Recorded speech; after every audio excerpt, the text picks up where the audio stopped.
socialisé mes amitiés à celle Novita.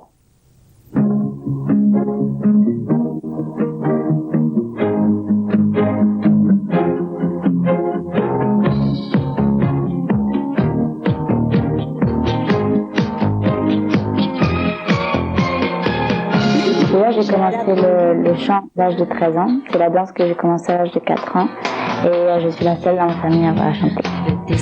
Alors, mais j'ai pas vraiment eu de référence musicale. J'ai toujours admiré Madonna depuis que je suis toute petite. Je me suis toujours intéressée un petit peu à tous les chanteurs et tout. Mais comme j'ai commencé assez tard, quand j'avais 13 ans, c'est plus par rapport aux comédies musicales que je voulais chanter. On va dire que en fait, à l'âge de 15 ans, j'ai participé à un casting qui se déroulait à Ajaccio. C'est une émission de télé qui recherchait des jeunes chanteurs pour participer à une émission. Et j'ai été prise pour participer à l'émission. Et ensuite, par la suite, j'ai entendu parler d'un casting qui se déroulait sur Paris. Et j'ai envoyé donc la cassette de cette émission comme témoin, comme preuve, comme cassette où on me voyait chanter, puisque c'était la seule cassette que j'avais.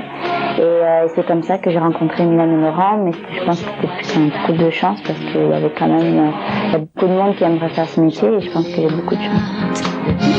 J'ai la peau douce dans mon bas de Le premier album, l'enregistrement s'est très bien passé.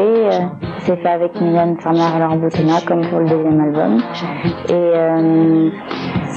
c'est sûr que je ne m'attendais pas du tout au succès de Moi Lolita. Je pensais que ça allait marcher un petit peu en France, mais je pensais pas que ça allait avoir un succès international.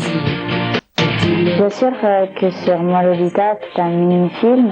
Je jouais un petit peu la comédie et je me sentais pas actrice parce que je pense qu'il y a assez un talent, il y a beaucoup de travail pour devenir actrice. Mais on va dire que c'était une bonne expérience. J'ai abandonné les études déjà avant d'enregistrer Moi Lolita parce que c'était pas possible, j'avais beaucoup trop de travail.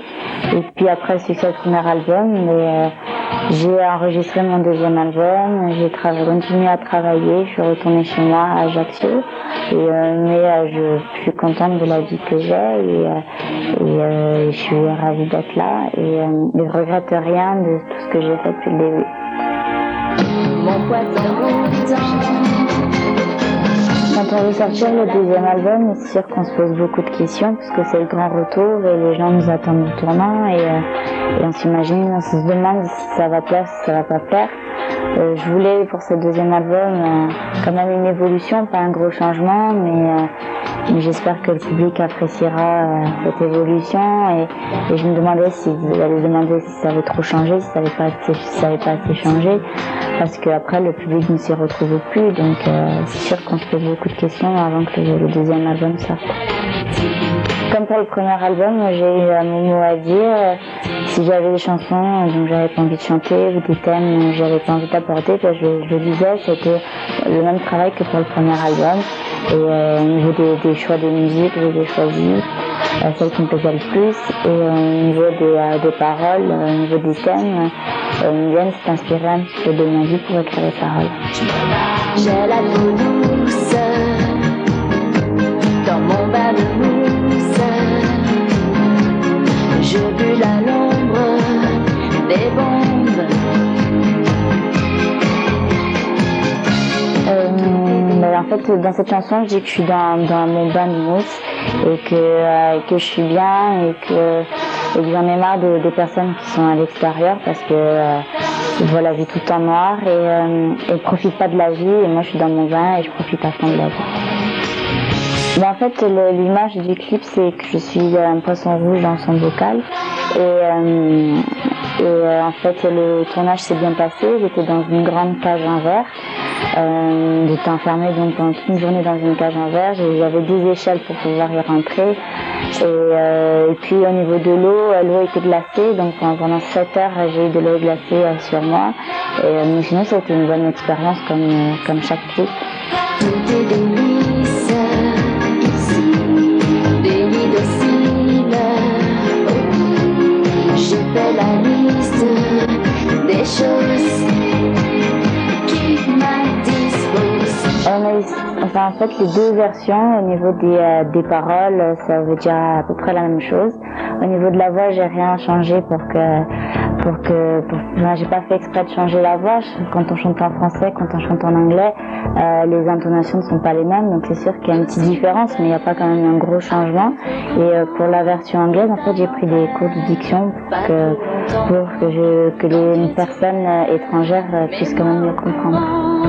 En fait, je pense qu'il faut d'abord comprendre la langue pour pouvoir la chanter, sinon les émotions ne sont pas les mêmes, mais on n'arrive pas à faire passer ce qu'on a envie de passer, à faire passer au public.